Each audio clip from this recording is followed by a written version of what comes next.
My parents are coming to stay at our house for 3 days starting next Friday. When I told this to my husband, Ethan, his eyes widened and he blurted out, "What?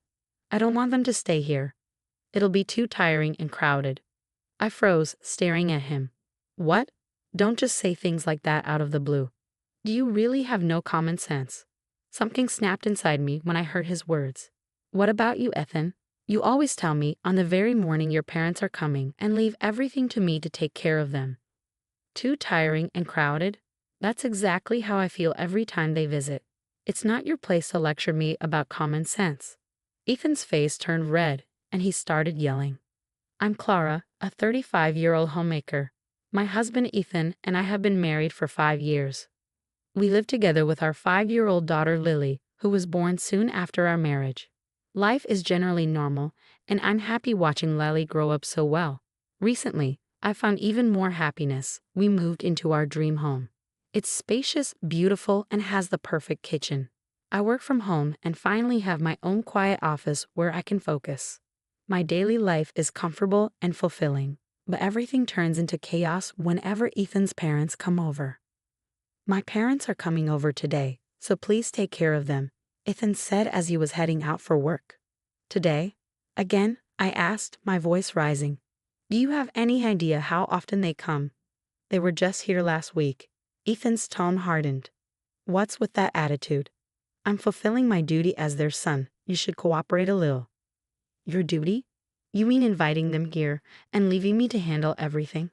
You don't even lift a finger to help. I shot back. And why do you always tell me on the day they're coming? Ethan's expression turned cold. Don't be rude to them, he snapped before leaving for work. Later that day, his parents arrived. Finally, we're here. Clara, make us some tea, his mother, Margaret, demanded, settling herself on the couch without a second glance. This house is nice, she added. But why did you build it so far from us? It's inconvenient to visit. His father, Henry, chimed in. I'd never build a house this far away. They made themselves at home and started asking me for various things. I tried to escape to my office to work, but they kept calling me. I barely got anything done, which meant I had to catch up late into the night after they went to bed. The next morning, Margaret organized a tea party with her friends at our house without asking me. Meanwhile, Henry smoked in the garden, filling the air with cigarette smoke that wafted into the house. This guest room is too cramped, Margaret complained, scattering her belongings around. The clean, serene guest room was quickly reduced to chaos.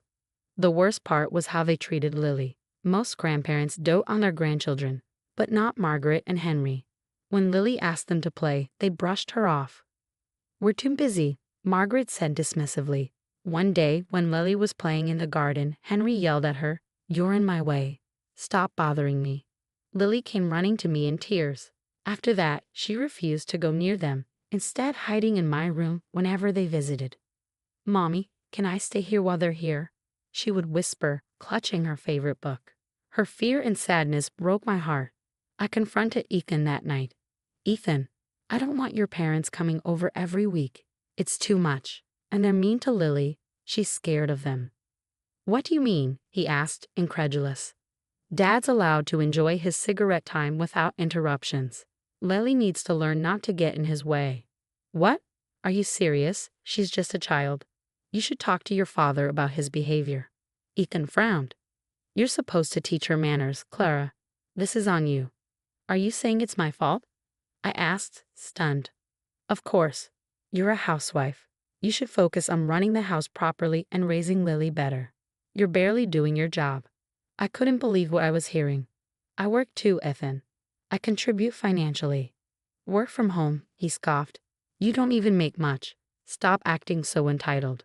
Ethan's true nature had revealed itself over time.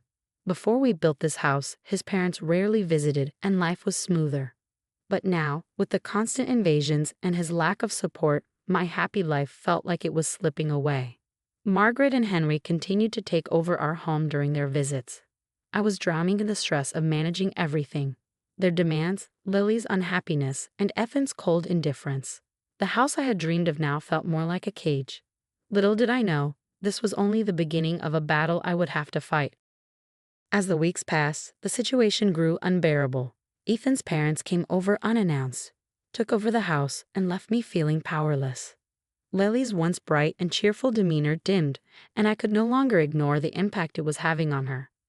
My resentment toward Ethan festered with every dismissive remark he made and every moment he chose his parents' comfort over his family's happiness. One evening, my phone rang. It was my mother. "Clara, your father and I are coming to Tokyo for a short vacation," she said warmly. "We'd love to visit you and see the new house." My heart lifted at the thought.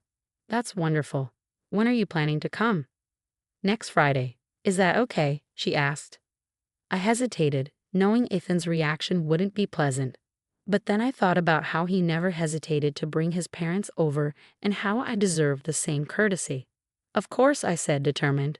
When Ethan came home that night, I carefully broached the subject. "Ethan, my parents are coming to stay with us for 3 days next Friday." His reaction was immediate and explosive. "What? No way. I don't want them here. It'll be too crowded, and it's too much work." "Too much work? You don't do anything when your parents come over," I snapped, unable to hold back. "Every single time, I'm left to take care of everything. You didn't even ask if it was okay with me." Ethan glared at me. "It's different. They're my parents. You should know it's your job as a wife to host them." "Really? So when it's my parents, it's not your job as a husband to help?"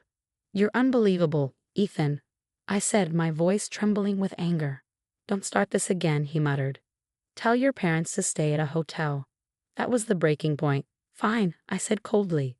"But Lily and I will stay with them at the hotel. And while we're there, you can figure out how to take care of yourself for a change." Ethan looked stunned. "Wait. What? You can't just leave." "Watch me," I said, turning on my heel and walking away. The following week, I packed our bags and left with Lily to join my parents at the hotel. We spent 3 blissful days exploring Tokyo, free from the suffocating atmosphere of our home. My parents adored Lily and showered her with love and attention, something she had desperately missed. Meanwhile, Ethan's frantic calls and texts went unanswered. I knew what I had to do. Before leaving the house, I had packed my belongings and shipped them to my parents' home.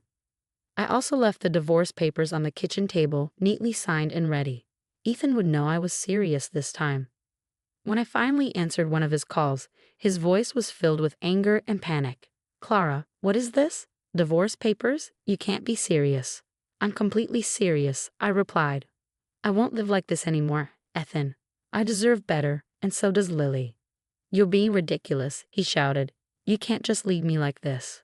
"I already have," I said firmly before hanging up. The divorce process was smoother than I expected, thanks to the evidence I had gathered, recordings of Ethan's cruel words and proof of his parents' harassment. My lawyer was skilled, and the court ruled in my favor, granting me full custody of Lily, alimony for the emotional distress, and child support. Ethan, burdened with the house loan and alimony payments, was left with little to live on. The home he had once used as a tool of control became his greatest financial liability. I heard through mutual acquaintances that he eventually had to sell it. As for me, life at my parents' house was a fresh start. With their support, I was able to focus on my career, and my earnings soon matched, if not exceeded, what Ethan had contributed. Lily thrived in her new environment, making friends and rediscovering her happiness. Looking back, I realized that building the house wasn't a mistake. It was a turning point. It revealed the cracks in my marriage and gave me the courage to reclaim my life. Now, every corner of my new home is filled with laughter, love, and hope for the future. And Ethan? I blocked him completely. His chapter in my life is closed, and I'm looking forward to writing the rest of my story on my own terms.